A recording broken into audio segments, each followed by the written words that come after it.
Good morning, everyone. So we will be Good starting. morning. Yeah, good morning. So we will be starting with our new topic that is Unit 3 का. Last time हम लोगों ने value to cost ratio देखा था, तो same will be continuing now as well. तो उसी में हम लोगों ने डिस्कशन किया था कि कोई एक function which we suppose to develop, तो उसका customer point of view value कितना है and developer point of view आपका डेवलपमेंट कॉस्ट क्या जाएगा. ये दोनों फैक्टर्स जब हम लोग इंक्लूड करते हैं, आफ्टर दैट विल डिसाइड कि whether we should develop that function or not, and if we are developing that function then how much efforts we suppose to add there, how much investment suppose to be added there. तो वही हम लोग का topic है, quality management and process improvement. Quality management, quality मतलब software का क्वालिटी improve करने के लिए हम लोग क्या करेंगे. अब यहाँ पे आपको चार फैक्टर्स के ऊपर बहुत फोकस करना है. दो फोर फैक्टर्स आर मेंटेनेंस के अंदर. क्वालिटी मैनेजमेंट या मेंटेनेंस जो आएगा, करेक्टिव बराबर है, मतलब करेक्टिंग बग्स और एरर्स. अडेप्टिव मतलब अडॉप्टिंग न्यू टेक्नोलॉजी. देन उसके आगे क्या आएगा अडेप्टिव के बाद में. प्रिवेंटिव. यस, प्रिवेंटिव मतलब प्रिकॉशनरी मेजर्स लेने, बराबर है. एंड परफेक्टिव आएगा. तो अब परफेक्टिव जो है इसके अंदर आपको क्या करना है, परफॉर्मेंस इंप्रूवमेंट आएगा.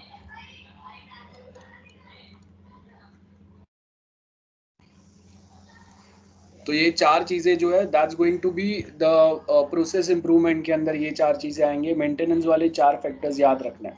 तो that means we already have some software, अब उसको और बेटर बनाना है.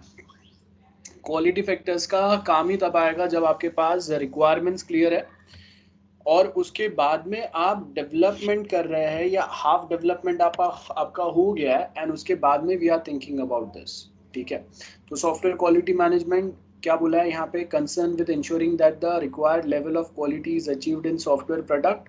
और वो required level of quality achieve हुआ है कि नहीं, उसके लिए हम लोग क्या करेंगे, we suppose to we can say quality is equal to mean time between failure plus mean time to recover.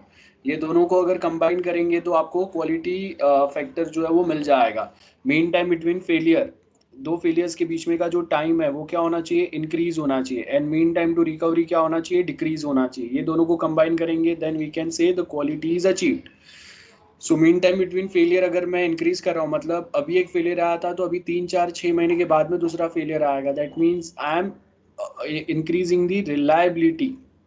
बराबर है, रिलायबल बनाएंगे हम लोग. रिलायबिलिटी देखो यहाँ पे आपको दिया ना, रिलायबिलिटी इंप्रूव करने का मतलब है उसका एफिशिएंसी बढ़ाना, एफिशिएंट बढ़ा करना. मतलब अगर फेलियर्स आते भी है तो हम लोग क्विकली उसको रिकवर करेंगे, in minimum time will be recovering it. So इसको आप कस्टमर पॉइंट ऑफ व्यू से क्वालिटी इंप्रूव करना बोलेंगे. डेवलपर पॉइंट ऑफ व्यू से हम लोग क्या बात करेंगे, वी टॉक अबाउट मेंटेनेबिलिटी. जो चार फैक्टर्स पे होगा, C A P square, corrective maintenance, adaptive maintenance, perfective and preventive. C A P square बराबर है, ये याद रखो. और रीयूजेबिलिटी ऑफ द फैक्टर्स मतलब प्रीवियस प्रोजेक्ट में से होगा उतना चीजें we will be reusing, same like object oriented वाला concept. Now software quality requirements are difficult to specify. Ambiguities जो रहेंगे वो कहीं ना कहीं बहुत बार एम्बिग्विटी आते हैं इन द रिक्वायरमेंट इटसेल्फ, तो we suppose to eliminate this ambiguity. Software specification are usually incomplete and often inconsistent. मतलब स्टार्टिंग में आप मुझे जो रिक्वायरमेंट्स दे रहे थे और अभी आपने जो कोई न्यू फंक्शन सजेस्ट किए वो आपस में कहीं पे एक दूसरे के साथ मैच नहीं हो रहे. मतलब स्टार्टिंग में आपका रिक्वायरमेंट अलग था and now the functions which you are providing to me, वो आपका मेन जो थीम है उससे मैच नहीं कर रहे.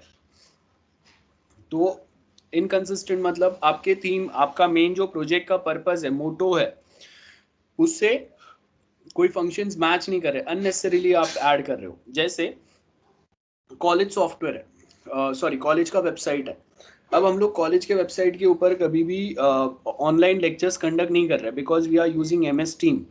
और फिर भी अगर मैं कॉलेज सॉफ्टवेयर के ऊपर अगर वीडियो कॉलिंग फैसिलिटी डाल रहा हूँ विच इज़ यूजलेस और विच इज़ अननेसेसरीली और इनकंसिस्टेंट।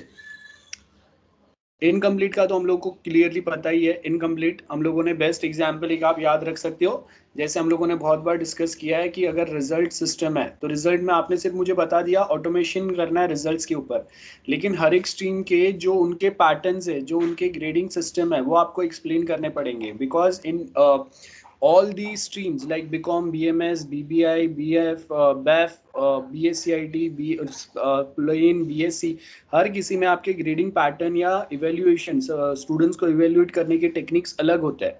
तो यूनिवर्सिटी रूल्स के हिसाब से वो मैच करके आपको वो चीज़ें प्रोवाइड करना है। अभी आपने क्या बोला, इन जनरल बता दिया कि ओके अगर आप स्टूडेंट्स को अगर इतने परसेंट आते हैं तो हम लोग ये ग्रेड प्रोवाइड कर रहे हैं, लेकिन कौन से स्ट्रीम में स्टूडेंट्स को क्या प्रैक्टिकल है, प्रेजेंटेशन है, कोई लाइव प्रोजेक्ट वो बनाएंगे, थियरी कितना रहेगा, कितने एग्जाम्स होंगे टोटल, और कौन से वे में इवेल्युएट कर रहे हैं, वो अगर प्रॉपर इन्फॉर्मेशन नहीं दिया मतलब those are the incomplete information. Okay, उसके बाद में नेक्स्ट आपको यहाँ पे जो टॉपिक बोला है that is process and product quality. तो प्रोसेस एंड प्रोडक्ट क्वालिटी में क्या बोला था, quality of the develop product is influenced by the quality of production. मतलब आपका सॉफ्टवेयर जो है, प्रोडक्ट मींस योर सॉफ्टवेयर, ठीक है, दिस इज योर सॉफ्टवेयर। अब ये कितना, इसका क्वालिटी कितना बेटर रहेगा, ये कैसे पता चलेगा? Production process. प्रोडक्शन प्रोसेस मतलब which SDLC steps we have followed plus STLC, याद है, software development life cycle and software testing life cycle. तो डेवलपमेंट आपने कितना एक्यूरेटली किया है, मतलब requirement gathering, feasibility study, designing and develop, और उसके बाद में जो डेवलप हो गया उसको आपने कौन से प्रॉपर वे में टेस्ट किया है कि नहीं, unit test, integration test, system test, acceptance test, उसके बेस के ऊपर पता चलेगा कि आपका सॉफ्टवेयर का quality is how much better. Now good process is usually required to process a good product. तो जितना आपका SDLC STLC प्रॉपर रहेगा उतना आपका सॉफ्टवेयर का प्रोडक्ट का क्वालिटी बेटर रहेगा, है ना। तो for manufacturing good this links in the straight forward way, but the software this link is more complex and poorly understood. मतलब अब देखो यहाँ पे टेस्टिंग की अगर मैं बात करता हूँ, we have unit test, then we have integration test, ठीक है। अब इंटीग्रेशन के अंदर आपके वापस कौन से टेस्ट आएंगे, top down and bottom up.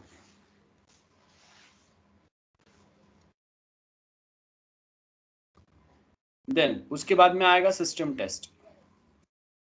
System test के अंदर आता है आपके operational, functional and performance test. इसके बाद में आपका एक्सेप्टेंस टेस्ट आता है। एक्सेप्टेंस के अंदर वापस आपके सब टाइप आएंगे, दैट इज ओके, एक सेकेंड ना,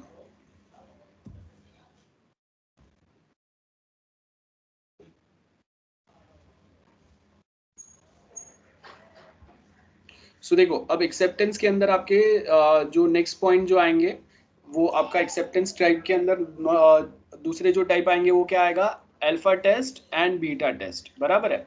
अब यहाँ पे जो हम लोगों ने सिस्टम टेस्ट डिस्कस किया ना, इसके अंदर इसके पास बाद में वापस यहाँ पे आपके जो दूसरे टेस्ट आते हैं, जिसमें से एक हम लोग बोलते हैं रीटेस्ट या रिग्रेशन टेस्ट, और उसके साथ में ही यहाँ पे रिग्रेशन के अंदर ही वापस सब टेस्ट आता है जिसको हम लोग बोलते हैं स्मोक टेस्ट। और एक जो आएगा वो इसी के आगे देन एक्सेप्टेंस वाला जो पार्ट होता है ना, इसके ही अंदर हम लोगों का और एक टेस्ट आता है, that is your another test. अब उस पर मैं नहीं जा रहा हूँ फिलहाल, यहाँ पे हम लोग समझते हैं। तो retest and regression test, regression test जो है या रीटेस्ट जो है, इसका मतलब क्या रहेगा, रीटेस्ट मतलब we have modified some code, और वही पार्ट को आप क्या करेंगे, रीटेस्ट करेंगे। रिग्रेशन का मतलब क्रिटिकल फंक्शंस जिसके ऊपर चेंजेस अप्लाई हुआ है, तो उस पे बाकी के जो डिपेंडेंट फैक्टर्स या डिपेंडेंट क्रिटिकल फंक्शंस है, whether those are working fine और नॉट, ये आप रिग्रेशन टेस्ट से चेक करेंगे। Now smoke test is subset of regression test, जहाँ पे हम लोग क्या करेंगे, हम लोग क्रिटिकल फंक्शंस आपके जो प्रोजेक्ट के होते हैं वो चेक करेंगे। जैसे वी हैव जीमेल, तो जो आप ईमेल सेंड और रिसीव कर रहे हैं ये प्रॉपर चलना चाहिए। अगर ये प्रॉपर नहीं चल रहा है और गूगल हैंगआउट अगर प्रॉपर चल रहा है तो मतलब ही नहीं बनता है ना। और अगर जीमेल में आप ईमेल ही प्रॉपर सेंड रिसीव नहीं कर पा रहे और बाकी के अगर फंक्शंस है आपके कोई दूसरे, तो फिर मतलब जैसे अगर मैं सेग्रीगेट कर रहा हूँ ईमेल को, प्राइमरी, प्रमोशनल ईमेल, अपडेट्स वाले, ये वे में हम लोग सेग्रीगेट कर रहे हैं, लेकिन मेन जो उसका सबसे क्रिटिकल फंक्शन है वो क्या है, रिसीविंग और सेंडिंग एन ईमेल। अब वही अगर प्रॉपर वर्क नहीं कर रहा है, मैं कोई अटैचमेंट भेज रहा हूँ, वो अगर अटैचमेंट साथ में नहीं जा रहा है तो मतलब ही नहीं बनता है। तो मतलब हम लोग क्या करते हैं रिग्रेशन टेस्ट में, सॉफ्टवेयर को एक्सेप्टेंस लेवल पे, क्लाइंट एंड पे, फाइनली टेस्टिंग लेवल पे भेजने के पहले हम लोग रिग्रेशन टेस्ट करेंगे, जहां पे हम लोग सारे उसके क्रिटिकल फंक्शंस प्रॉपर काम कर रहे हैं कि नहीं ये देखेंगे। ठीक है। लेकिन अब कभी कभी प्रॉब्लम क्या होता है कि आपने सारे क्रिटिकल फंक्शंस टेस्ट करो, आप उतना टाइम नहीं रहता है, या रीटेस्ट करो उतना टाइम नहीं रहता है, तो हम लोग क्या करते हैं, सबसेट होगा रिग्रेशन टेस्ट का, मतलब स्मोक टेस्ट, जहां पे मैं सिलेक्टेड क्रिटिकल फंक्शंस को मैं सिर्फ क्या करूंगा, वापस कंटिन्यूअस टेस्टिंग पे डालूंगा। सो ये देखो आप, इतने सारे मेरे टेस्टिंग है, ठीक है। और ये तो मैंने आपको सिर्फ बताया, इसमें से बहुत सारे आपको कंटिन्यूअस फॉलो करने पड़ते हैं, कहीं कहीं पे आपको उसके अंदर, और प्लस आपको वापस टेस्ट केसेस जो बनाने होते हैं वो अलग है ना, टेस्ट केसेस हम लोगों ने लास्ट टाइम पढ़ा था। तो ये इतने सारी चीजें आप जब साथ में फॉलो कर रहे हैं तो आपके पास कंफ्यूजन जो है वो बढ़ जाता है। तो वही हम लोगों ने बोला है कि ये जो सॉफ्टवेयर पे क्वालिटी मेंटेन करने वाला जो पॉइंट है ना, इट्स क्वाइट अ कॉम्प्लेक्स, और हर किसी को प्रॉपरली समझ में नहीं आता है जब तक हम लोग प्रैक्टिकली उसके प्रॉब्लम्स हम लोग को फेस ना करने पड़े। तो इसके लिए हम लोग क्या बोल रहे हैं, product based, product quality, sorry process based, define a process, SDLC define करेंगे हम लोग। It's going to be hybrid SDLC. Hybrid का मतलब combination of two or more SDLCs which are suitable, best suitable for our product. तो इसके हिसाब से हम लोग क्या करेंगे, एसडीएलसी डिफाइन किया for a developing a product, और हम लोगों ने ये प्रोडक्ट जो डेवलप हुआ है ना उसके ऊपर फिर हम लोग क्वालिटी की चेक करेंगे। क्वालिटी चेक मतलब टेस्टिंग, दोनों टेस्ट होंगे, functional test and non functional test. Functional मतलब जो जी डेवलप किया है वो प्रॉपर चल रहा है कि नहीं। नॉन फंक्शनल मतलब अभी मैंने मोबाइल के लिए वर्कआउट किया है, तो वो मोबाइल पे कौन से टाइप के मोबाइल पे, हाई कॉन्फ़िगर्ड मोबाइल पे तो अच्छा परफॉर्म करेगा ही, लेकिन अगर लो कॉन्फ़िगर्ड मोबाइल है, पुराना मोबाइल है, तो उसके ऊपर परफॉर्मेंस कैसे आ रहा है। कहीं पे हम लोगों ने कुछ फैक्टर्स जो डेवलपमेंट में मिस किए रहेंगे, डिजाइनिंग में मिस किए रहेंगे, जहां पे हम लोगों को क्वालिटी इंप्रूव करने की जरूरत है, ये सारे नॉन फंक्शनल में आएंगे। तो नॉन फंक्शनल टेस्टिंग जब अगर हम लोग करेंगे एंड इफ वी फाउंड कि ओके अगर हम लोग प्रोसेस को अगर और अलग वे में अगर डेवलप करते तो आपका क्वालिटी और इम्प्रूव हो जाता था। तो हम लोगों ने एक बार जो प्रोजेक्ट बनाया, we have understood it, we got the experience from our past projects, उसके बेस के ऊपर आप अपना ये जो एस डी एल सी है, hybrid S D L C है ना, उसमें और मॉडिफिकेशन करेंगे, इसको हम लोग बोलेंगे प्रोसेस इंप्रूवमेंट, जिससे फाइनली आपका नया नेक्स्ट टाइम जो प्रोजेक्ट बनेगा या डेवलप होगा उस पर क्वालिटी लेवल और बेटर हो जाएगा। तो अभी अगर फाइनली आपको कोई एक specific S D L C उसके स्टेप्स सारे मिल गए, जिसमें अगर जो क्वालिटी है वो अगर प्रॉपरली है, तो हम लोग क्या करेंगे, will standardize this process for our institution or an organization. Okay, so I hope this is very clear to everyone. Now यहाँ पे आपको वही बोला है प्रिंसिपल प्रोडक्ट क्वालिटी फैक्टर्स क्या क्या है। वी हैव प्रोडक्ट क्वालिटी, तो प्रोडक्ट क्वालिटी में क्या क्या चीजें इन्वॉल्व रहेंगे, the people who are involved, development technology कौन सा यूज करेंगे वो आएगा ऑफ कोर्स। तो आज के टाइम पे which are the best development technology. Now remember, development technology means I'm talking about a framework. At same point of time will be taking the help of different different options which are available in market, like I'll be using pair programming technique, और इसमें भी मैं कोई दूसरे software अगर आते हैं या कोई दूसरे लोग आ रहे हैं जो मुझे यहाँ पे हेल्प कर रहे हैं, देन उसके साथ में इफ आई से कि हम लोग कोई एक ऐसा टेक्नोलॉजी यूज करेंगे जिससे आप मोबाइल ऐप्स और अपने वेबसाइट्स को कॉमन वे में हैंडल कर पाओ, देन पीपल, प्रोडक्ट क्वालिटी में प्रोसेस क्वालिटी ये भी आएगा। पीपल का मतलब है training which is provided to them for developing such product.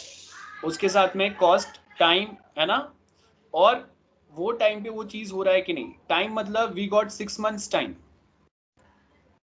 Schedule मतलब फर्स्ट वीक हम लोगों को सपोज फर्स्ट यूनिट प्रोजेक्ट का कंप्लीट करना था. Second week we suppose to complete second unit of your project. तो वो शेड्यूल जो टाइम टेबल जो दिया है, this is our time table, वो हो रहा है क्या. जैसे आपको ये semester to complete this semester you got 3 or 4 months या 5 months टाइम, और उसके साथ में आपके लेक्चर्स के टाइम टेबल है, so that is the schedule, और उसका कॉस्टिंग जो आपने फीस पे किया है. गेटिंग. सो ये आपके अलग अलग फैक्टर्स होता है. नाउ क्वालिटी फैक्टर्स अगर आप देखेंगे, so this are the quality factors for large project with average capability. मतलब प्रोजेक्ट जितने बढ़ते जाएंगे, सॉरी प्रोजेक्ट का साइज जैसे बढ़ते जाएगा, वैसे कभी ना कभी क्या होता है कि आपका प्रोजेक्ट पे इतने सारे फंक्शंस रहेंगे कि सारे फंक्शंस को हम लोग क्वालिटी वाइज चेक करें, वेरीफाई इट, वो पॉसिबल नहीं होता है. तो समटाइम्स व्हाट वी से कि average level of quality should be achieve, then only we will deploy the software on client end. जैसे we have a SAP software which is a very very very huge software developed for NMIMS institution, जहाँ पे हम लोगों के अभी more than 17 colleges या अलग school colleges and institutions work कर रहे हैं, कनेक्टेड है आपस में. तो अगर मैं suppose if I am an employ for this institution and मैं अगर NM और UPG दोनों के साथ वर्क कर रहा हूँ, तो दोनों के साथ एक कंबाइन मेरा रिकॉर्ड लिंक्ड रहेगा, जो बैकएंड में मैनेजमेंट को पता रहेगा कि one faculty is teaching in how many different institutions, और वहां से मेरा एक कॉमन पेमेंट हो सकता है. गेटिंग. और अगर मेरा कोई पेमेंट नहीं हुआ है तो we can verify it from there. या फिर अगर suppose we have some time which is booked for UPG, और वो सेम टाइम स्लॉट अगर NM के लिए अगर बुक हो रहा है, then it won't allow that booking or it won't allow those time slots for that XYZ faculty. तो ये क्या हो रहा है, ये आप प्रोसेस क्वालिटी इंप्रूव कर रहे हैं, जैसे वो टाइम जो है वो क्लैश ना हो. अदरवाइज बहुत बार क्या होगा, टाइम क्लैश हो सकता है. हम लोगों ने टाइम टेबल बना दिया और कोई एक फैकल्टी या प्रोफेसर जो है उनके लेक्चर एक सेम टाइम पे यहाँ पे भी है और कोई दूसरे कॉलेज में भी है, क्लैश हो रहा है. तो वैसे वो क्लैश नहीं होने चाहिए. That's why we have. तो अब हम लोग क्या बोल रहे हैं कि डिप्लॉय करने के टाइम पे इफ आई से कि okay maximum level of quality हम लोग यहाँ पे प्रोवाइड करेंगे और बाद में हम लोग डिप्लॉय करेंगे, it's not going to happen. जब तक आप प्रैक्टिकली उसको यूज नहीं करते फॉर 2 months 3 months 6 months और इवन फॉर अ ईयर, तब तक आपको उसका एग्जैक्ट क्वालिटी पता नहीं चल पाएगा, because those many functions we have added on it. So इसके लिए हम लोग क्या करते हैं, we basically try to improve it as much as possible. तो जैसे यहाँ पे आपको क्या बोला है, for small project the capability of developer is the main determine. The development technology कौन सा यूज करेंगे हम लोग, प्रैक्टिकली हम लोग क्या प्रोसेस क्वालिटीज इंश्योर करेंगे, और मिनिमम लेवल ऑफ क्वालिटी आ गया तो उसको आप क्लाइंट एंड पे डिप्लॉय कर दो, क्लाइंट यूज करेंगे और बाद में मेंटेनेंस पार्ट में उसको सॉल्व करते जाओ जो जो उनको बग्स या एरर्स आ रहे हैं उसको, और जिससे the quality of product will be improved. Okay, तो ये है. एंड उसके साथ में जहां जहां पे आपने अगर ये टाइम पे कुछ डेवलपमेंट्स किए and if you found some errors or some bugs in that, then next time don't repeat the same mistakes. ये बहुत ज़रूरी है. अगर आप नेक्स्ट टाइम भी वो सेम मिस्टेक्स अगर रिपीट कर रहे हो तो आपने इतना मेहनत किया, इतने डॉक्यूमेंट्स बनाया, उसका कोई मतलब ही नहीं बनता. ओके, क्वालिटी मैनेजमेंट एक्टिविटीज़ में we have 3 factors, quality assurance, standard, planning and control. तो यहाँ पे आपको स्कोप दिया हुआ है. अब क्वालिटी अश्योरेंस कब प्रोवाइड करेंगे, जब एक स्टैंडर्ड प्रोसेस हम लोग मेंटेन करेंगे, और वो स्टैंडर्ड प्रोसेस मेंटेन करने के लिए आपको प्लानिंग करना पड़ेगा. और ये प्लानिंग प्रॉपर फॉलो हो रहा है कि नहीं, इसके लिए मैनेजमेंट के साइड से कोई तो एक कंट्रोलिंग मैकेनिज्म रहेगा, जो कोई एक प्रोजेक्ट को या कुछ उसके कोई एक पार्ट को आगे नेक्स्ट लेवल तक तब तक अलाउ नहीं करेगा जब तक एक लेवल तक का क्वालिटी अचीव नहीं कर सकते. ठीक है. अब जैसे अगर हम लोग बोल रहे हैं कि वी हैव स्टूडेंट्स, तो इसमें से we might be having few students जिनको सिर्फ पासिंग ग्रेड्स आ रहे हैं, and we might be having few students जो topper है, and then we have students जिनको 3 4 5 10 ऐसे फ्री में मिल रहा है तो भर भर के केटी ले रहे हैं. So अब यहाँ पे we have multiple such situations. So quality control में हम लोग क्या बोलेंगे कि okay minimum this level of quality या minimum if students are passing out out of 5, if they are clearing in 3 subjects, then we will allow them to move to a next level, because वो उनका quality determine करता है कि okay, if they are capable of clearing at least 3 out of 5 subjects, that means they are ready for the next semester. लेकिन अगर 5 में से 4 आप क्लियर नहीं कर पाए, you are only clearing 1, then आपको हम लोग नेक्स्ट सेम में भेज ही नहीं सकते, क्योंकि यही सेम आपका क्लियर नहीं हुआ है. So if we promote to a next sem, that will make things more difficult. ठीक है. सो यहाँ पे वो वे में हम लोग डिफाइन करेंगे. सो अगर यहाँ से देखेंगे, from this point our topic starts. Quality assurance, planning, control and management कैसे वर्कआउट होंगे ये समझते हैं. Okay, 1 minute.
Okay.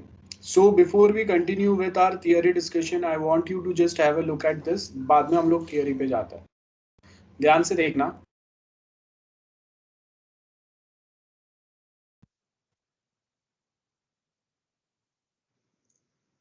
A quality management system. What is it and why have one?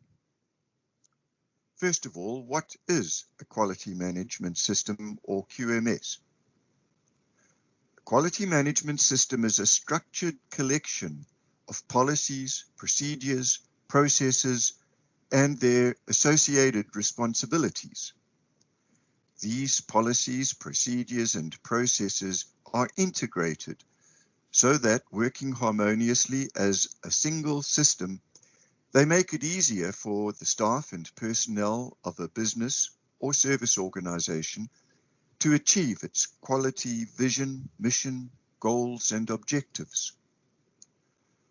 Of course, these policies and procedures need to be documented, but that does not have to consist of paper documents unless that is the organization's preference.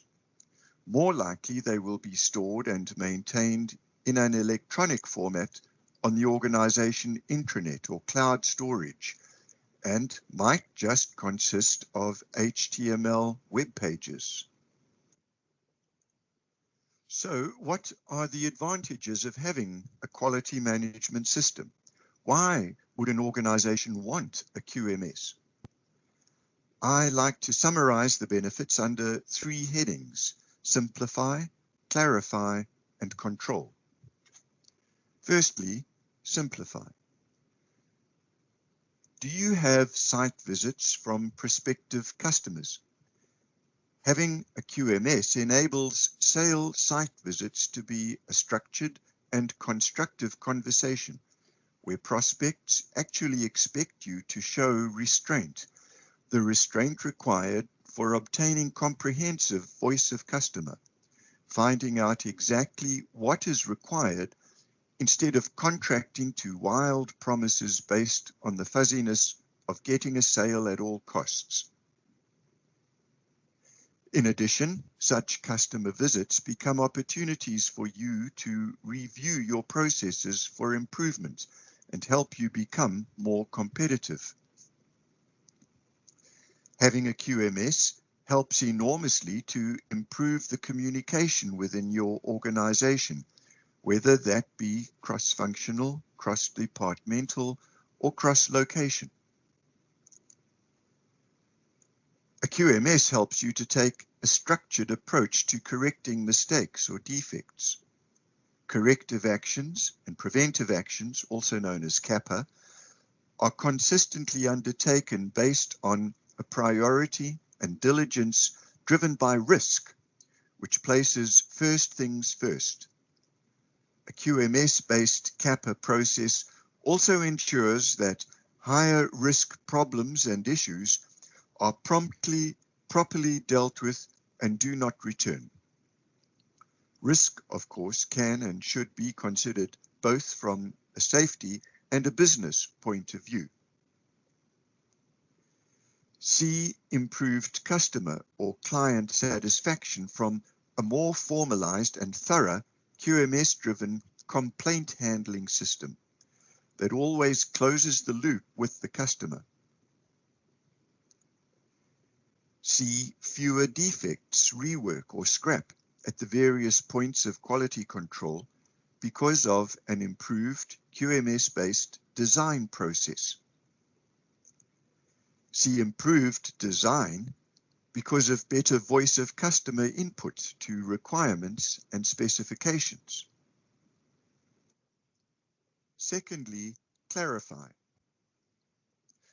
First and foremost, a quality management system will clarify roles and responsibilities. Everyone knows what their area of responsibility is, what is expected of them, who their internal or external suppliers and customers are, and who is responsible for what. A QMS will help everyone in your company or organization understand what your internal operational processes are and how they link from your suppliers through your manufacturing or service operations to your customers or clients. Employees all understand where their contribution fits into the big picture. A QMS will drive consistency in staff training as well as continuous improvement in staff training. All the above lead to improved staff morale and happier customers with miscommunication identified and rectified early.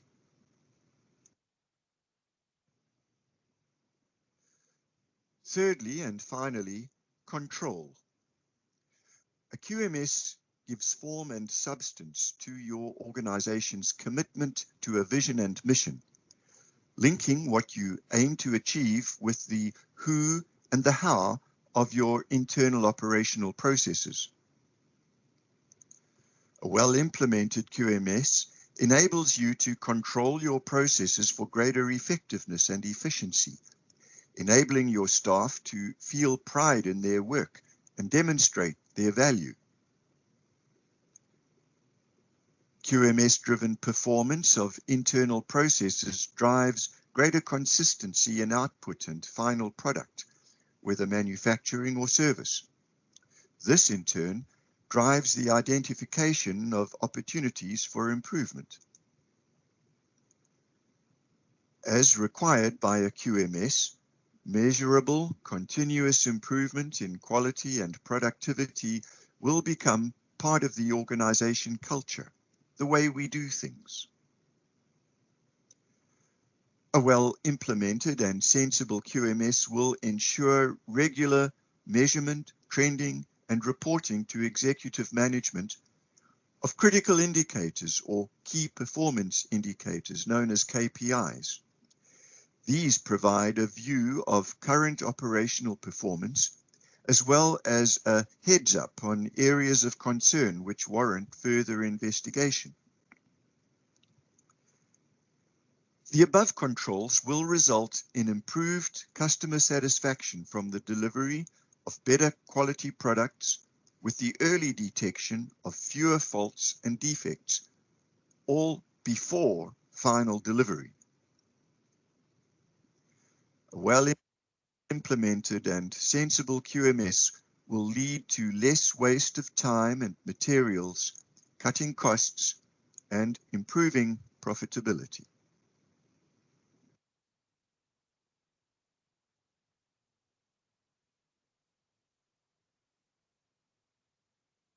Okay, so after that we have one more learning. उसके बाद में theory आपको proper समझेगा जो मैं आपको explain करूंगा. सो ध्यान से ये वाला भी देखो.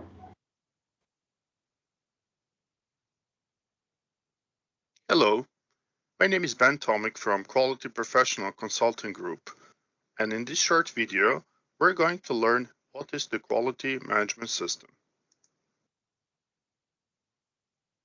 The Quality Management System, or mostly referred as QMS, is a formalized system that documents processes and procedures and assigns roles, responsibilities, and accountabilities for achieving established quality objectives and effective and efficient quality management. The quality management system helps organizations to manage organizations' activities in order to meet customer and regulatory requirements and improve its effectiveness and efficiency on a continual basis. By the definition, the effectiveness means the extent to which planned activities are realized and planned results are achieved. In simple words, the effectiveness means, are we doing the right things to achieve the results that we want? Also, by the definition, the efficiency means relationship between the results achieved and the resources used. In simple words, the efficiency means how much resources like manpower, time, costs, machines, equipment, material, and many others we use to achieve the results that we want. We can be effective but not efficient, and vice versa, efficient but not effective. In order to produce the optimal results from our quality management system, we need both attributes to be present, effectiveness and efficiency. The implementation of quality management system affects every aspect of an organization's performance.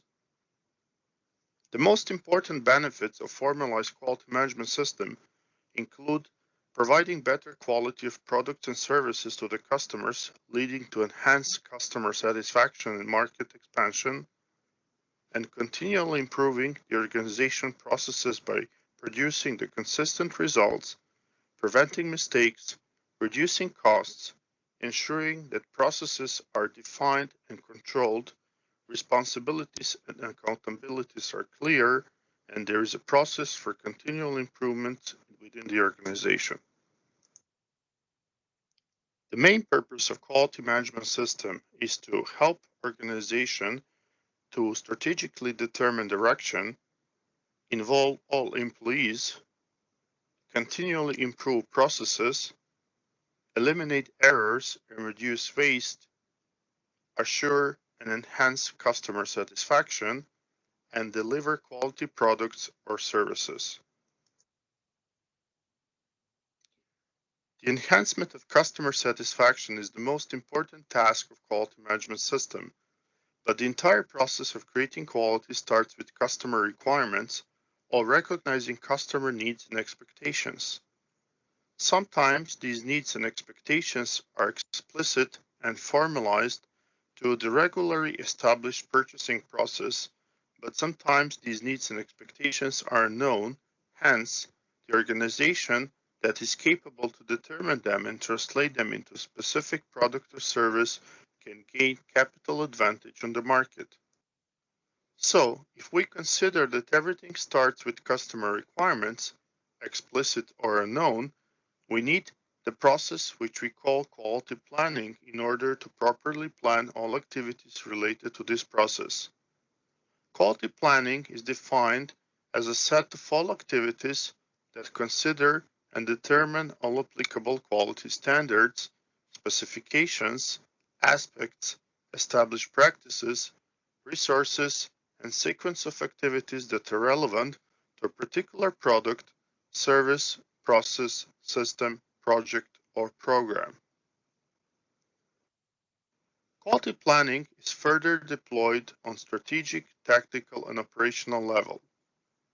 Quality planning is an essential part of any quality initiative because if it is not performed properly, the rest of the processes will not achieve intended results regardless of their flawless execution.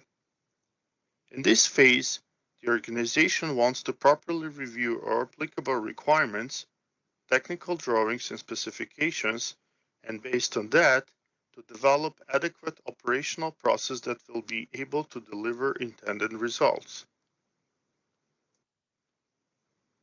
After quality planning, we need to deploy quality assurance process. Quality assurance is a set of all planned and systematic activities carried out within your quality management system so that the requirements of the quality of the product or service are fulfilled by the users.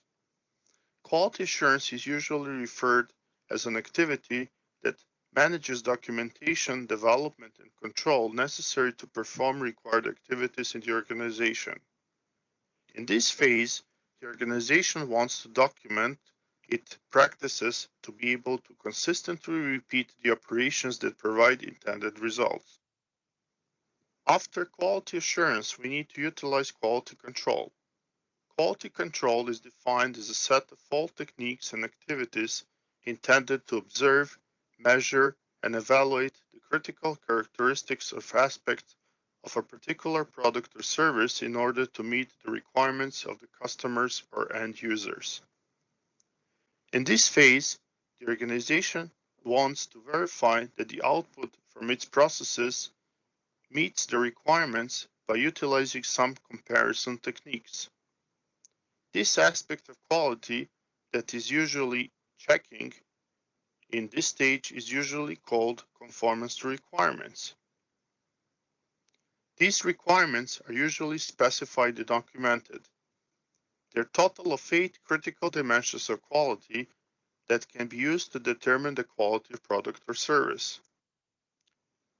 The first dimension of quality is performance. Performance refers to a product's primary operating characteristics, and this dimension of quality involves measurable attributes.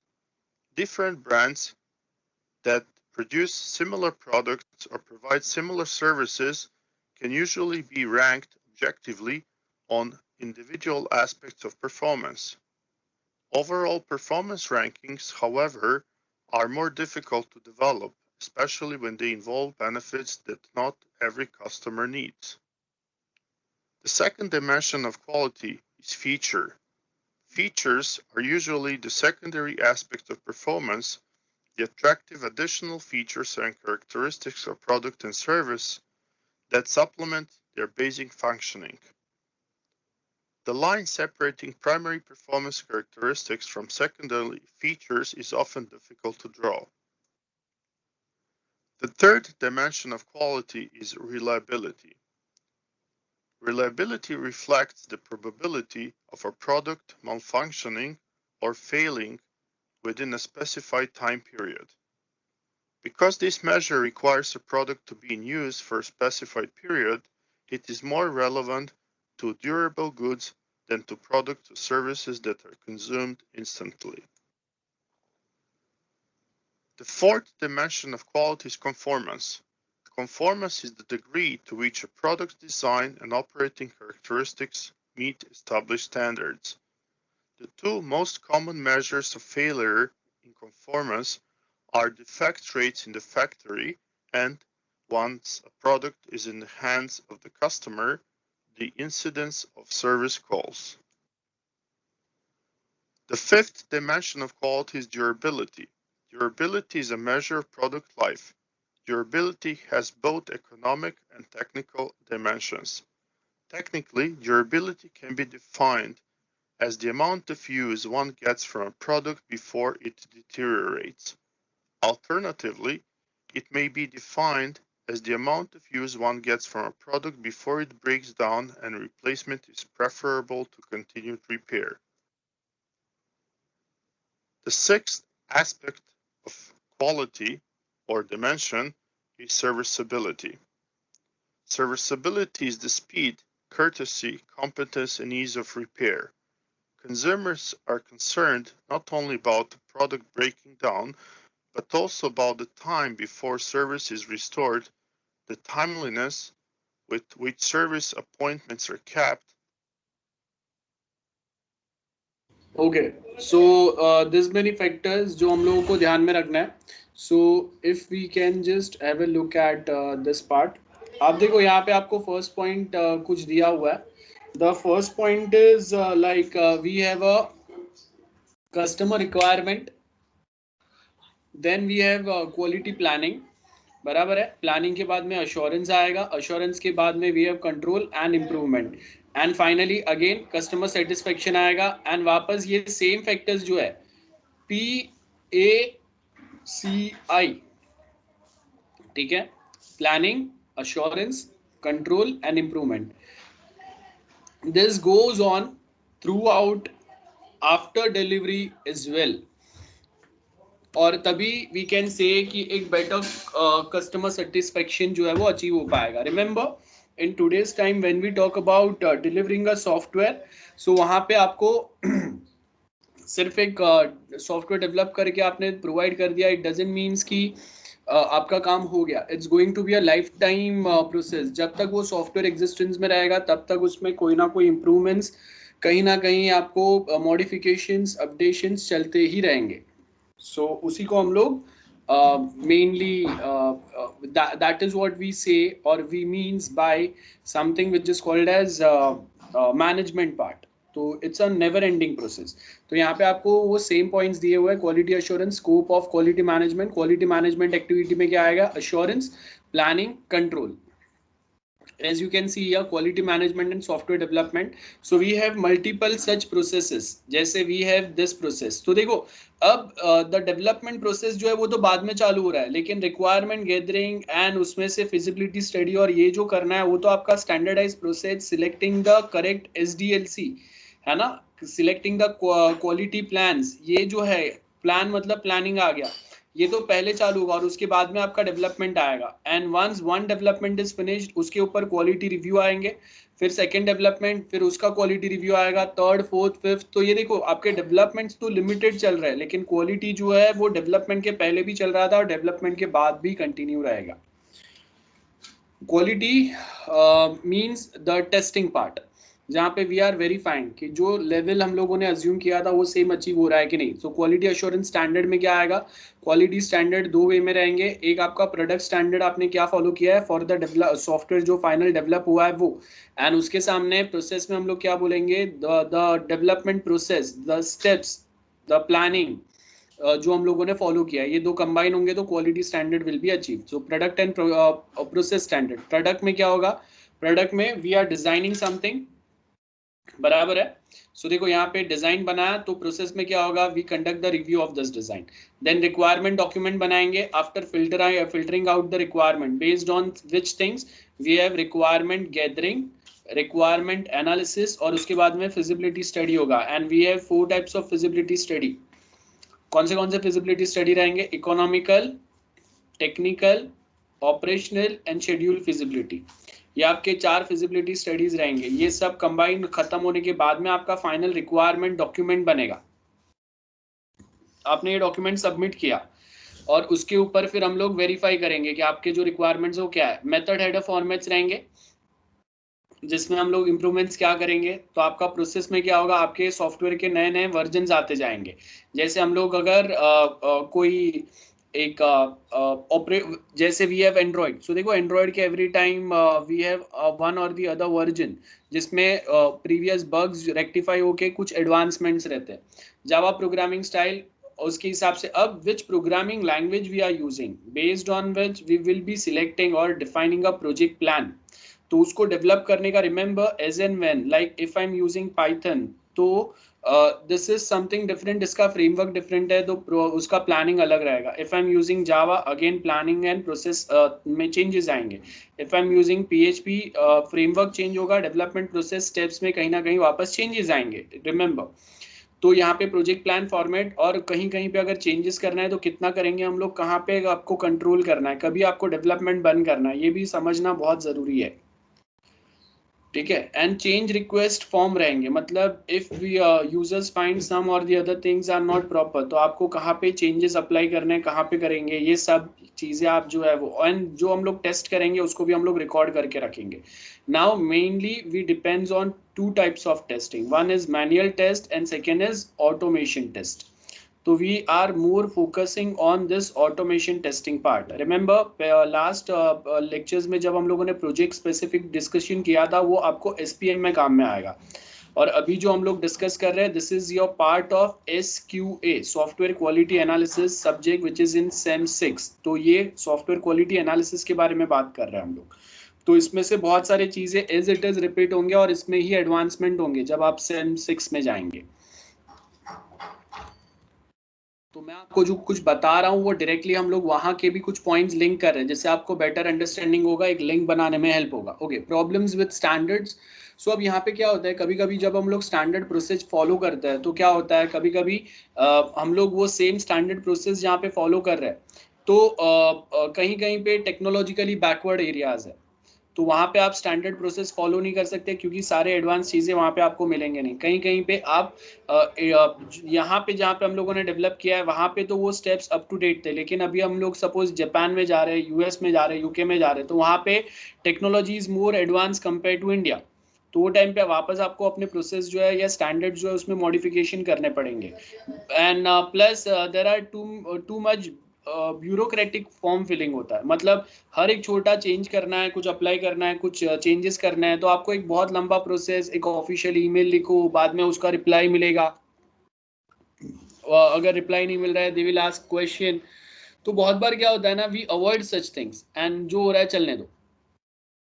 तो ये जो बहुत ज्यादा bureaucratic form या formal manner होता है इसको reduce करके जो इनफॉर्मल वे होता है ना उसको फॉलो करने की ट्राई कर रहे हैं, और फाइनली डिसीजन हो जाएंगे, बाद में ही हम लोग जो मेन पॉइंट्स है वहां पे जाएंगे। देन उसके आगे क्या बोला, if they are unsupported by software tools, TDS manual work अगर बहुत ज्यादा अगर हो रहा है तो हम लोग क्या करेंगे, डॉक्यूमेंटेशन मेंटेन करेंगे सो दैट नेक्स्ट टाइम आपको प्रोजेक्ट में इतना सेम वापस मेहनत ना करना पड़े, and this same document will be reuse next time.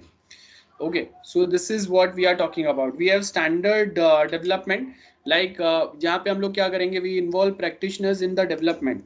है ना, जो आपको बताएंगे कि हाँ हम लोग अगर ये स्टैंडर्ड प्रोसेस अगर फॉलो करेंगे तो आपको डेवलपमेंट कैसे बेटर हो पाएगा। Then next same way we have ISO standards. Now remember मैंने आपके साथ जो सर्टेन वीडियो शेयर किए ना, तो यहाँ पे अगर आप देखेंगे we have ISO standards for them as well. जैसे आईएसओ 9000 आपको दिख रहा है यहाँ पे, तो हम लोग आईएसओ स्टैंडर्ड्स प्रोवाइड करते हैं और ये आईएसओ स्टैंडर्ड से आप कोई एक सॉफ्टवेयर का क्वालिटी कैसे आप अचीव कर सकते हो उसके बारे में पॉइंट्स आते हैं। तो if I say we have ISI mark, ISI mark product, बराबर है। तो आप देखो आईएसआई मार्क वाले जैसे आपको बहुत सारे प्रोडक्ट आएंगे या हेलमेट आएंगे, तो सपोज अगर मैं यहाँ पे सिर्फ प्रोडक्ट लिखता हूँ, सो बहुत सारे प्रोडक्ट्स रहेंगे जिसके ऊपर आपको आईएसआई मार्क आएगा। और ये प्रोडक्ट अगर हम लोग परचेस करते हैं तो उसका मतलब क्या रहता है, the product quality is guaranteed here because एक थर्ड इंस्टीट्यूशन ने उनको ये आईएसआई मार्क दिया है। Exactly same way we have ISO mark product, जिसके अंदर क्या आएंगे, मेनली सॉफ्टवेयर आएंगे आपके, ठीक है। If I right it ISO mark software, तो यहाँ पे आपको देखो बहुत सारे सॉफ्टवेयर रहेंगे ना, जैसे विंडोज का सॉफ्टवेयर है, we have ISO registered it. तो इससे बेनिफिट क्या होगा कि जब अगर मैं यहाँ पे if I write ISO 9001 mark software, so ऐसा कुछ है ना, आपको सॉफ्टवेयर आएंगे उसके साथ मार्क आएंगे। अब मैंने अगर टेस्टिंग प्रॉपर फॉलो किया है, ओके, या फिर यहाँ पे देखो आपको क्या बोला है, सॉफ्टवेयर क्वालिटी मैनेजमेंट अगर प्रॉपर फॉलो किया है तो आपको ये सर्टिफिकेशन जो है वो मिल जाएगा। और अगर वो सर्टिफिकेशन अगर मिल गया तो फिर आपका सॉफ्टवेयर के ऊपर users will trust on that software. So we have multiple such ISO standard, जैसे वी हैव 9000, 9001, 14000, 15000, बहुत सारे अलग अलग स्टैंडर्ड्स हैं। और वो अलग अलग स्टैंडर्ड्स का मतलब होता है कि जैसे अगर मैंने some standards are there just to verify कि आपने requirement phases proper follow किया था कि नहीं। Some ISO standards for designing, then some ISO standards are there for development. So this way we have multiple such ISO standards. So आपको कहाँ पे quality manage करना है उसके हिसाब से हम लोग क्या करेंगे, ये ISO स्टैंडर्ड्स फॉलो करेंगे। इनके साइड से ना बेसिक टेम्पलेट आपको मिलेंगे, एक बेसिक डेमो, एक डमी डॉक्यूमेंट्स, एक डमी प्रोजेक्ट्स मिलेंगे आपको, क्योंकि अगर आपका कोई ऐसा सिमिलर प्रोजेक्ट है तो हम लोग जो यहाँ पे इंस्ट्रक्शन स्टैंडर्ड्स बताए वो आप अपने प्रोजेक्ट में कैसे फॉलो करेंगे। जैसे सपोज अगर मेरे पास रिक्वायरमेंट गैदरिंग डॉक्यूमेंट है तो यहाँ पे इनका एक डमी रिक्वायरमेंट गैदरिंग डॉक्यूमेंट रहेगा, जिससे मुझे बहुत इजीली पता चल जाएगा कि how we suppose to follow it, getting. So I hope मैं यहाँ पे जो आपको पॉइंट बोल रहा हूँ वो क्लियर है सबको। Anyone, any doubt about this points? Clear है सबको guys? Everyone? Hello? I hope people are listening. What about Yes, other sir. students? Yeah. So we'll continue with the same points. So यहाँ पे आपको ISO दिया है, international set of standards for quality management, ISO 9000 की बात कर रहे हैं। अब यहाँ पे क्या बोला है, this is applicable on range of organisations और प्रोसेसेस और सर्विसेज। तो मेनली आपको कैटेगराइज करना है क्योंकि ISO 9000 certification is required for us on our software, बराबर है। तो उसके हिसाब से फिर आपको अलग उसके रूल्स एंड गाइडलाइंस मिलेंगे which we suppose to follow. या फिर हम लोग जैसे यहाँ पे आपको दिया हुआ है, एज यू कैन सी, हम लोग जो एक प्रीवियस हम लोगों ने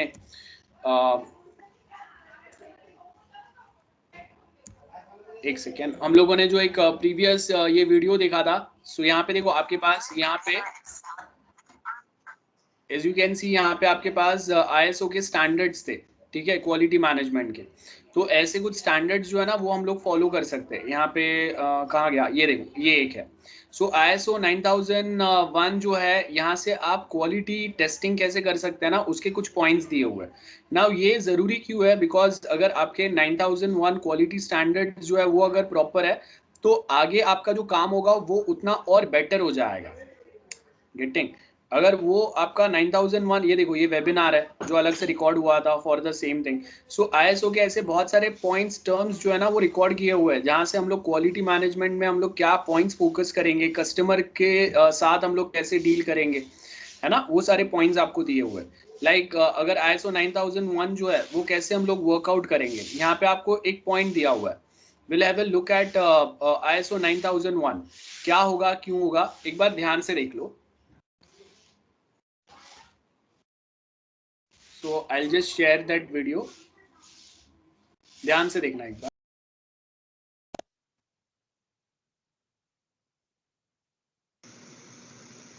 What is ISO 9001? Well, first you need to ask, what is ISO or ISO? The organization known as ISO began informally in 1946 when delegates from 25 countries met in London after the war and decided to create a new international organization for the purpose of having an international body to facilitate the international coordination and unification of industrial standards. In February, Now, as you can see, यहाँ पे आपको जो point दिया हुआ है कि we are talking about international organisation और body जो कोऑर्डिनेट करेगा. मतलब अगर कोई एक सॉफ्टवेयर अगर हम लोगों ने यूएस में बनाया, या फिर as we know in today's globalised world, we have some software which is developed in India, or multiple the development designers and testers teams are from the multiple countries. तो वो टाइम पे भी standard जो आपका maintain होना चाहिए, इसके लिए we have international standard. Like if you purchase Samsung phone, iPhone, एक लैपटॉप आप परचेस कर रहे हैं, सो आप देखो कि अभी हम लोग को पता है कि चिप बोर्ड जो मदरबोर्ड या चिपसेट है वो चाइना से आ रहा है. Then the operating system which we use, it comes from the US. Then assembling उसका इंडिया में हो रहा है. Some other screens and something Gorilla Glasses comes from some other place. उसका डिजाइनिंग कहीं अलग से आ रहा है, टेस्टिंग कहीं और हो रहा है, और लास्ट में असेंबल कोई एक प्लेस पे होके वहां पे सेल हो रहा है वो. सो अब कंट्री स्पेसिफिक अगर हम लोग क्वालिटी की बात करेंगे, सो क्या होगा कि ये जो ग्लोबलाइज्ड वर्ल्ड में द प्रोडक्ट और a software which you are selling और परचेसिंग, वो कभी अचीव नहीं हो पाएगा. सो इसके लिए आपको उनके सोशो टेक्निकल पैटर्न्स के हिसाब से उसको कस्टमाइज थोड़ा बहुत करना पड़ेगा, but standard process remains the same. Getting? याद रखो, we have a globalised world and वहां पे मल्टीपल प्लेसेस से आपको मल्टीपल चीज मिल रहा है, और वो लास्ट में कहीं एक लोकेशन पे असेंबल्ड होके वी गॉट दोज प्रोडक्ट्स और सॉफ्टवेयर्स. तो वो टाइम पे international standards to maintain the quality, ऐसा नहीं होना चाहिए कि if some software coming from USA उसका क्वालिटी बहुत अच्छा है, and some software which coming from China तो वो चाइना प्रोडक्ट जैसा है. That should not happen. तो इसके लिए आप देखो, if we are using any application, mobile app or a website which is developed from China, फिर भी उसका quality level remains the same. We have PUBG example, TikTok का example. तो अब आपको ये ध्यान में रखना है कि क्या लेवल का क्वालिटी मेंटेन करना है. मैं आपको दूसरा पॉइंट ऑफ व्यू बताता हूँ इसके आगे. एक बार ध्यान से ये वीडियो देख लो पूरा आगे. 1947, the organization known as ISO officially began operations. Because a name like International Organization for Standardization would have different acronyms in different languages, like IOS in English, or OIN in French, or MOS in Russian, it was decided to give it the short form ISO, or ISO, from the Greek word isos, meaning equal, as in isometric, isosceles. So, no matter what the language, the official acronym is always ISO. Since its beginnings in 1947, ISO has published over 19,500 international standards covering almost every aspect of technology and manufacturing and services. To take care of standard development, ISO has members from 165 countries and 3,368 technical bodies as of today. More than 150 people work full-time for ISO's Central Secretariat in Geneva, Switzerland. Okay, so what is ISO 9001? Well, to understand what is ISO 9001, it is necessary to first understand what is a quality management system. A quality management system, or QMS, is a set of documented policies, procedures, and responsibilities organized into a structured system of processes to assist an organization in realizing its quality vision, goals, and objectives. And so ISO established a standard called ISO 9001 for quality management systems. It comprises a set of generic standard requirements governing the quality management systems of certified companies or other organizations. Specially accredited auditors, known as certification body, CB auditors, are authorized to award a certificate of compliance to the ISO 9001-2008 standard, which is the one current in 2014.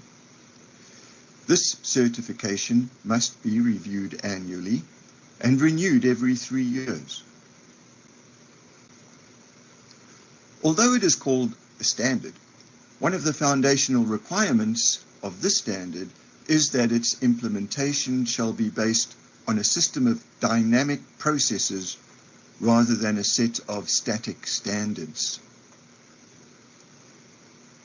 In summary, the ISO 9001 standard requires procedures for the following activities to be documented and evidence maintained that they are being followed. Control of documents and records, for example, the gathering of customer requirements and the recording of product testing. Control of non-conforming product, for example, to prevent defects and rejects from being sent to customers. Continual improvement through corrective and preventive actions, necessary when mistakes have been made to prevent them from happening again. Internal audits, to show that the organization takes seriously its commitment to quality and conformance to the ISO 9001 standard.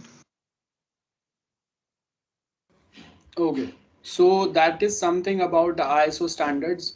Sorry, थोड़ा disturbance बहुत ज़्यादा था वो video में, but I hope आपको basic समझ में आया. Now if we go back to our document, that is this one. आपको यहाँ पे क्या बोल रहा है? We have ISO 9001 जहाँ पे आपको जो क्या-क्या पॉइंट्स के ऊपर हम लोग फोकस कर रहे हैं वो ध्यान से देखो. First, we have something about quality of non-conforming products, design quality, handling, database storage अगर होगा वो. तो अगर मैं परचेस कर रहा हूँ, कोई एक सॉफ्टवेयर अगर मैं आज के टाइम में परचेस कर रहा हूँ, तो मेरा जो data they are going to store और डिलीवर, उसके ऊपर क्वालिटीज रहेंगे, उनके ऊपर रूल्स रहेंगे, है ना. परचेसर एंड सप्लायर प्रोडक्ट्स जो है उसमें आइडेंटिफाई करेंगे किसको कौन सा प्रोडक्ट आपने दिया है, ट्रेस कर सकते हैं वो कैसे वे में वो प्रोडक्ट या वो सॉफ्टवेयर को यूज कर रहा है. Like Facebook provides you some service, लेकिन अगर आप उसको मिसयूज कर रहे हैं then they have all the rights to retake it. Same way, if I'm using this software, that is MS Teams, so in a standard and with a legal way, if I'm using this, then it's of course fine with Microsoft. लेकिन at same point of time, purchaser supplier product का एक contract होगा, एक agreement होगा, और वहाँ पे आपने मुझे बोला है कि okay, this type of a quality will be providing you, and at same point of time, I am also agreed like on what terms and condition I'll be using your software. बराबर है. Process control कहाँ तक हम लोगों को develop करना है, कितने लेवल तक टेस्ट करना है, when we suppose to stop, ये कंट्रोल मैकेनिज्म है. और कितना टाइम क्या पर्पस के, क्या टूल्स या क्या दूसरे चीज़ें बनाने में देना है, ये बताएंगे हम लोग। तो उसके लिए इंस्पेक्शन टेस्टिंग चलेगा, इंस्पेक्शन टेस्टिंग इक्विपमेंट होंगे, है ना। तो उसका स्टेटस क्या है, वो कॉन्ट्रैक्ट रिव्यू होगा, करेक्टिव एक्शन मतलब बग फिक्सिंग और वो सब होगा। क्वालिटी रिकॉर्ड्स हम लोग बनाएंगे, मतलब अगर मैंने कोई बग फिक्स या कुछ किया है तो वो टाइम पे उसका हम लोग यहाँ पे screenshots will be adding, screenshots और कैसे हम लोगों ने सॉल्व किया, why we were facing those errors, ये सब हम लोग यहाँ पे मेंशन करेंगे। At same point of time provide a better quality training to employees and other people. Servicing ये तो कंटिन्यूअस चलेगा। स्टेटिस्टिकल टेक्निक कि if we have added some functions तो compare to the old software कितना better employees को या आपके users को फंक्शंस पसंद आ रहा है, कितना वो यूज कर रहा है, फ्यू फंक्शंस जो उनको पसंद नहीं आया, ये सारे हम लोग एक स्टेटिस्टिक्स बनाएंगे, उसका एक रिपोर्ट बनेगा।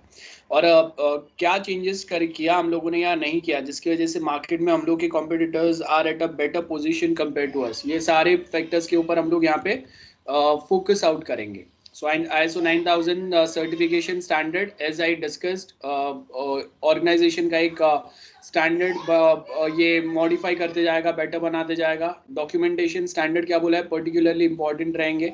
डॉक्यूमेंटेशन स्टैंडर्ड में आपको क्या बोला है, देखो यहाँ पे वी हैव इनिशियल एक ड्राफ्ट बनेगा, देन वो ड्राफ्ट को हम लोग रिव्यू करेंगे, रिव्यू करने के बाद में इनकॉर्पोरेट रिव्यू कमेंट्स, मतलब अगर कोई बहुत बड़े चेंजेस अगर बोले हैं तो, और वो बहुत बड़े चेंजेस अगर है तो हम लोग क्या करेंगे, सेम डॉक्यूमेंट को रीड्राफ्ट करना पड़ेगा, चेंजेस अप्लाई करो। एक बार अगर अप्लाई हो गए, मतलब आपने यहाँ पे इनिशियल ड्राफ्ट बना, इनिशियल जो रिक्वायरमेंट डॉक्यूमेंट था आपका वो है ये, उसको हम लोगों ने रिव्यू किया। रिव्यू करने के बाद में अगर उसमें कहीं पे इंप्रूवमेंट की ज़रूरत है तो वो कमेंट्स हम लोगों ने डाले कि okay we have this module और वहाँ पे ये कुछ इंप्रूवमेंट की ज़रूरत है।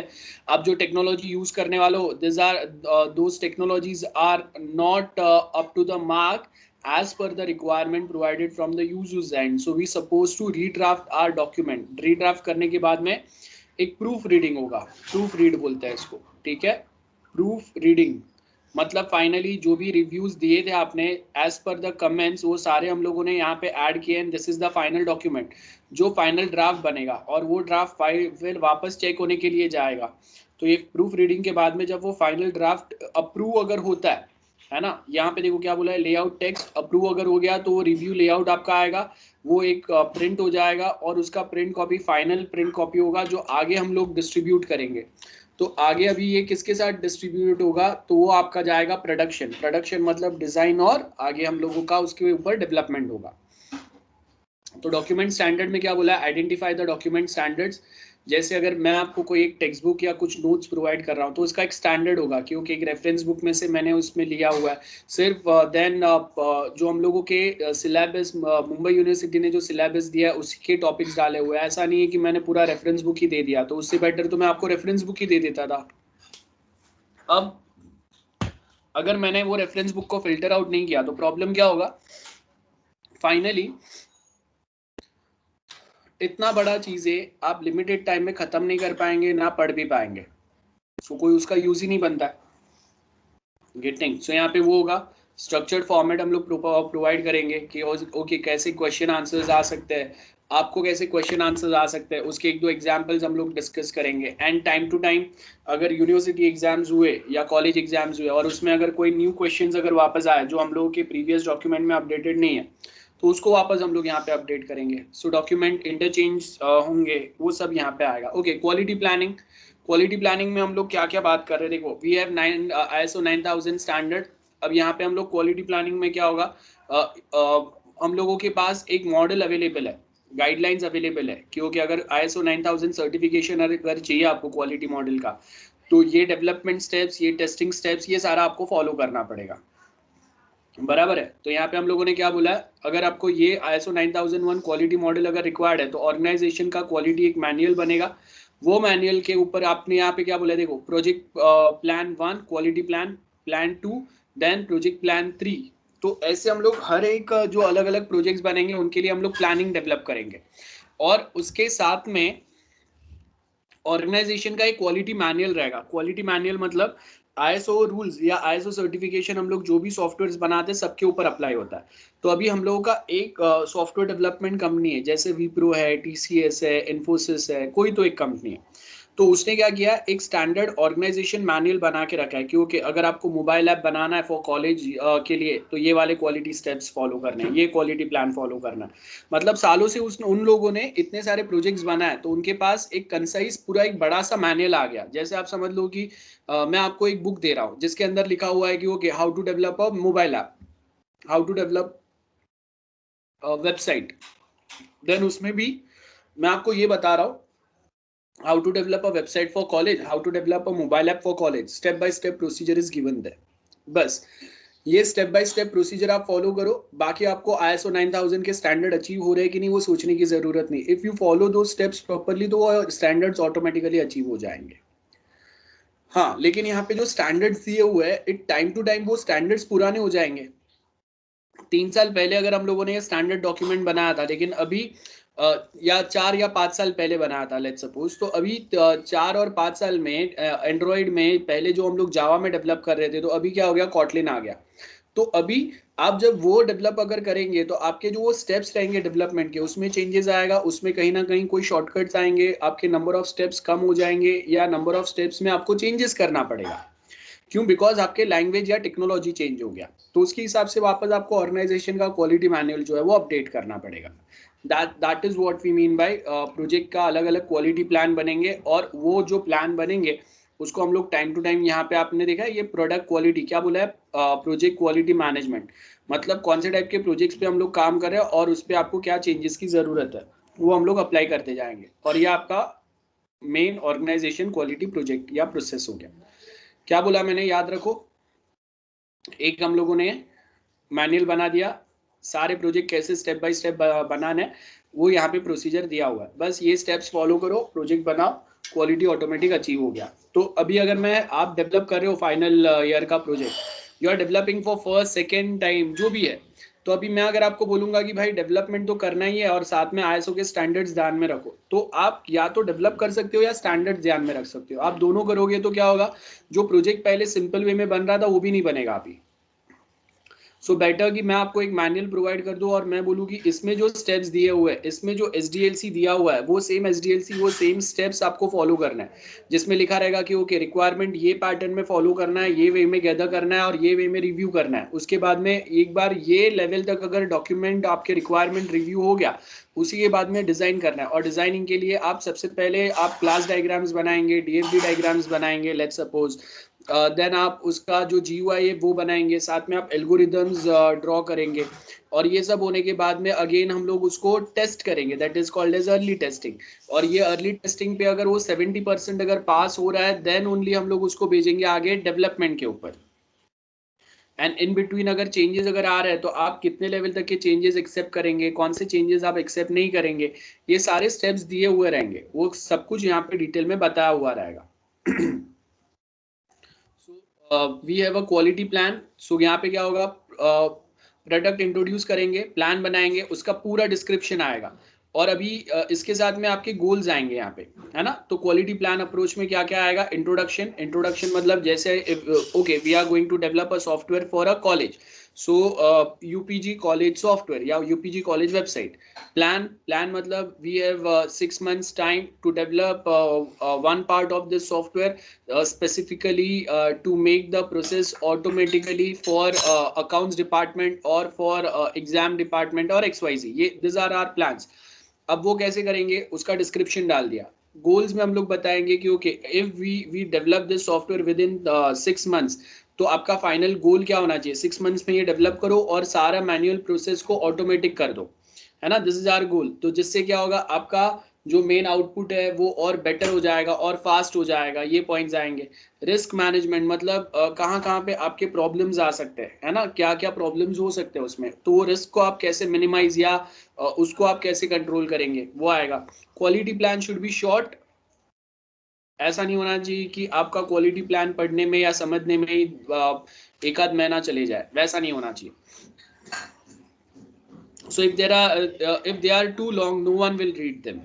सो make it crisp and precise with some static examples. जैसे अगर मैं बोलूंगा कि ओके आपको मोबाइल ऐप बनाना है और उसमें अगर पेमेंट फैसिलिटी डाला है आपने, तो रीड दिस और just have a look at this video, है ना। ऐसे हम लोग क्रिस्प वे में बताएंगे सो दैट एकदम 10-15 मिनट, आधा घंटा, 1 घंटा आप समझो, कुछ सीखो और आपको समझ में आ जाए। सो क्वालिटी स्टैंडर्ड एट्रीब्यूट्स क्या क्या रहेंगे, जो भी आपने अभी तक समझा है ना, हम लोगों ने अब तक जो भी वर्ड समझे, टेक्निकल वर्ड्स सॉफ्टवेयर रिलेटेड, वो सारे क्वालिटी में आएंगे। Safety, security, reliability, resilience, robustness, understand, easily understandable होना चाहिए, टेस्टिंग प्रॉपर होना चाहिए, पोर्टेबिलिटी, अगर मैं उसको एक ऑपरेटिंग सिस्टम से दूसरे ऑपरेटिंग सिस्टम पे डालता हूँ वो प्रॉपर होना चाहिए, यूजेबिलिटी, जो काम की चीजें है वही वहां पे डालो, जो सबसे ज्यादा यूज हो रहा है उसको आप प्रॉपरली मेंटेन करो, प्रीवियस प्रोजेक्ट में से चीजों को रीयूज करो।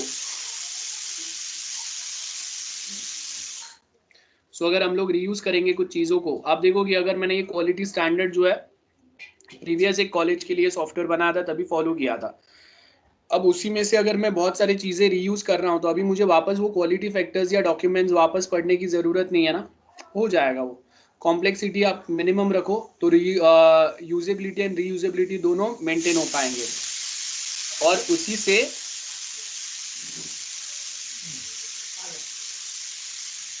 एफिशिएंसी जो है वो मेंटेन होगा, वो हम लोगों ने समझ लिया। और ये सब अगर आपने मेंटेन किया तो कोई भी बहुत इजीली आपका सॉफ्टवेयर यूज कर पाएगा, सीख पाएगा।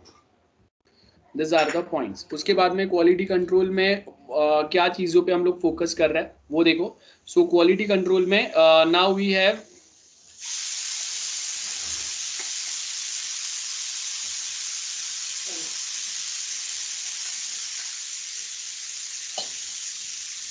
quality control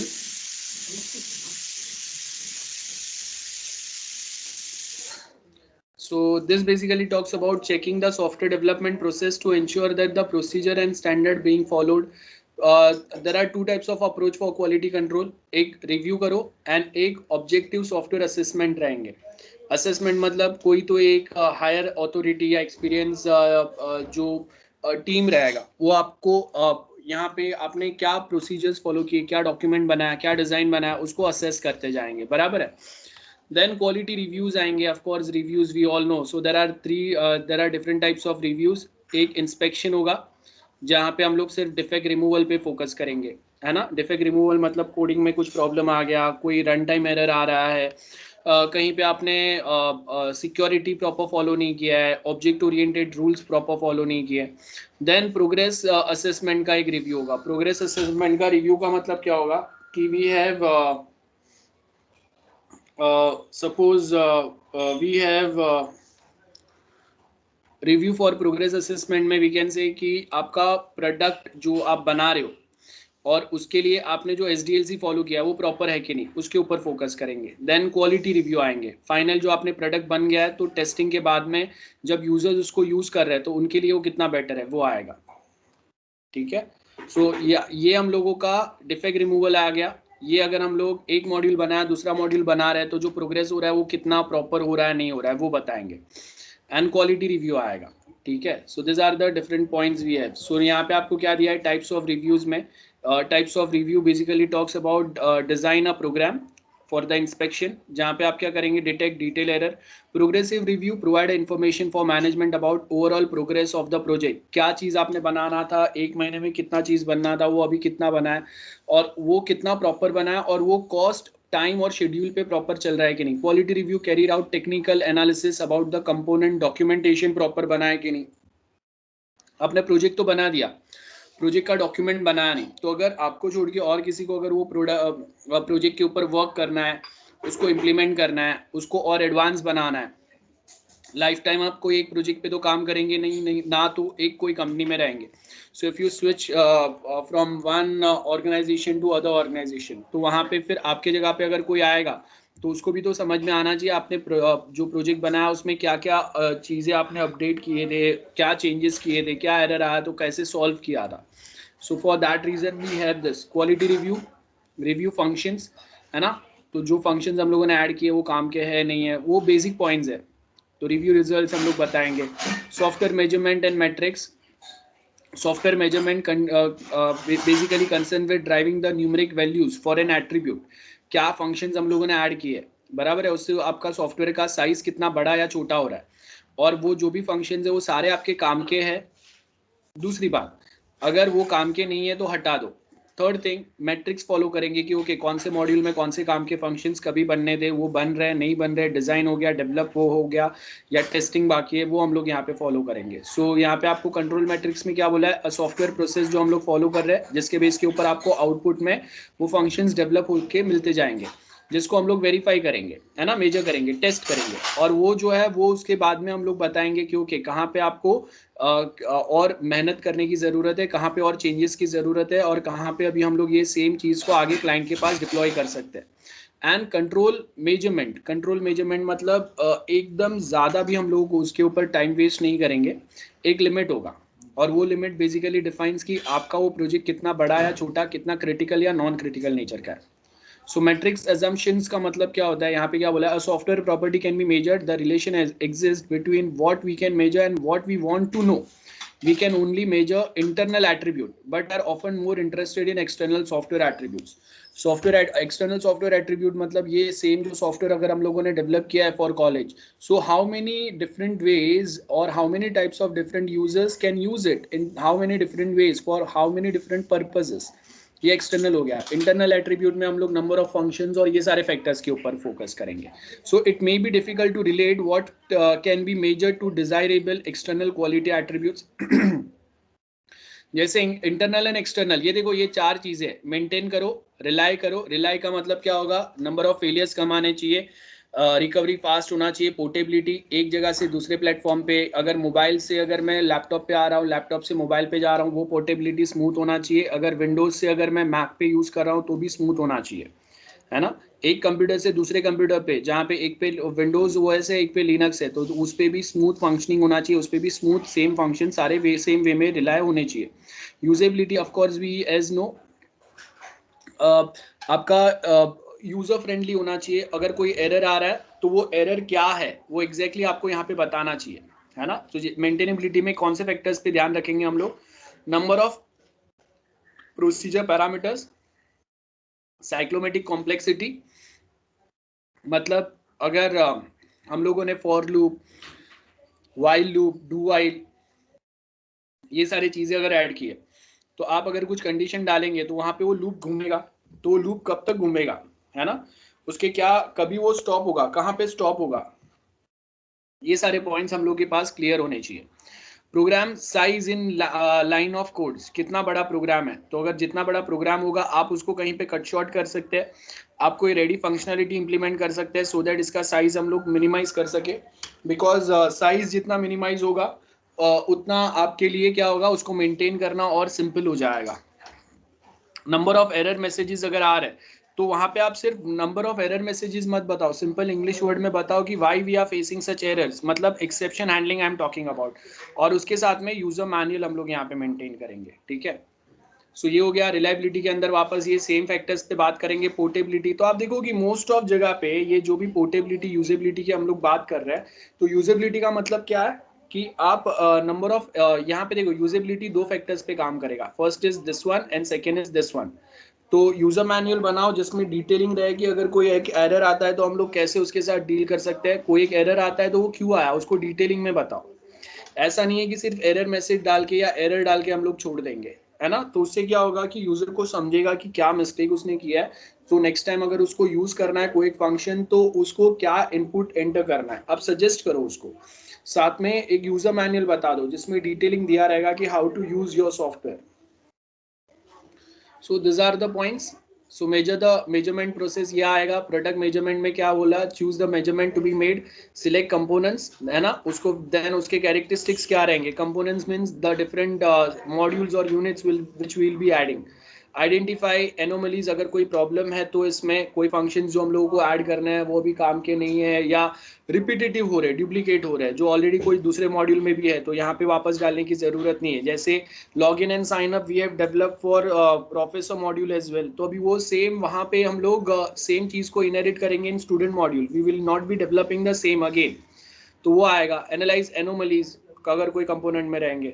डेटा कलेक्शन कैसे होगा, डेटाबेस, बराबर है। सो डेटा कलेक्शन में हम लोगों ने जो भी डेटाबेस के रूल्स पढ़े, नॉर्मलाइजेशन है, ACID property, atomicity, consistency, integrity, isolation and durability, वो सब यहाँ पे प्रिंसिपल्स अप्लाई होंगे। So data collection, how we are going to gather the data, data warehouse, different location से अगर डेटा अगर हम लोग के पास आ रहा है तो हम लोग कैसे उसको स्टोर करेंगे, ये सब आएगा। So there are 3 types of automatic data collection. एक स्टैटिक डेटा एनालिसिस होगा जो ऑलरेडी हम लोग के पास दिया हुआ है। जैसे आप अगर एडमिशन ले रहे हो तो आपका एक स्टैटिक इन्फॉर्मेशन रहेगा, आपका नाम, एड्रेस, आपका करंट क्वालिफिकेशन, जो परसेंटेज जो आपको आया है, वो सब आपका स्टैटिक हो गया। डायनेमिक मतलब आपको ये सेम में कितना आपको परसेंटेज आया है, आपका अटेंडेंस क्या है, ये every time this will be changing, है ना। और उसके हिसाब से आपका प्रोसेस डेटा कलेक्शन रहेगा। प्रोसेस डेटा कलेक्शन मतलब आपने अगर कोई इवेंट में पार्टिसिपेट किया था तो उसमें आपको कुछ अवार्ड्स या कुछ मिले, आपने अगर फीस पे किया था तो उसका रिसिप्ट आपको देना है, ये सारे प्रोसेसेस हो गए। आप अगर एग्जाम स्टार्ट कर रहे हो तो आप सबमिट करोगे तो वो कलेक्शन रिपोर्ट हम लोग के पास आएगा। Next is data accuracy, unnecessarily data को हटा दो, डुप्लीकेशन कम कर दो, बराबर है। कहीं पे अगर रिडंडेंसी आ रहा है उसको एलिमिनेट करेंगे, और जो डेटा हम लोग एक्सेप्ट करेंगे वो वेरीफाई करेंगे, ऐसे कोई भी डेटा हम लोग एक्सेप्ट नहीं करेंगे, है ना। और कुछ बाय डिफॉल्ट डेटा जो रहेगा, जैसे आप अगर अपने अकाउंट में लॉगिन करोगे तो आपका SAP ID ऑटोमेटिक वहाँ पे रहेगा, वो हम लोग को वापस कलेक्ट करने की ज़रूरत नहीं है, वो हम लोग नहीं लेंगे। So data collection, don't collect unnecessary data, tell people why the data is being collected, है ना, and don't rely on the memory. ऐसा नहीं होना चाहिए क्योंकि ये पूरा प्रोसेस कंप्लीट होगा बाद में एक साथ सारा, जैसे हम लोग बहुत बार करते हैं ना कि ओके ये पूरा लेक्चर खत्म होने तो बाद में एक साथ हम लोग पूरा एक नोट्स बना देंगे, ऐसा नहीं होता है। बाद में आप कुछ ना कुछ भूल ही जाएंगे। तो आपको ऐसा नहीं करना है कि आपने एक बफर मेमोरी में डेटा स्टोर करके रखा है कि फाइनल पूरा प्रोसेस कंप्लीट होने के बाद में आप उसको डेटाबेस में रिफ्लेक्ट करेंगे, नहीं। इट शुड बी परमानेंट, कि जो टाइम पे आप डेटा जनरेट कर रहे हैं, ट्रांजेक्शन अगर हो रहा है तो वही टाइम पे उसको रिफ्लेक्ट कर दो।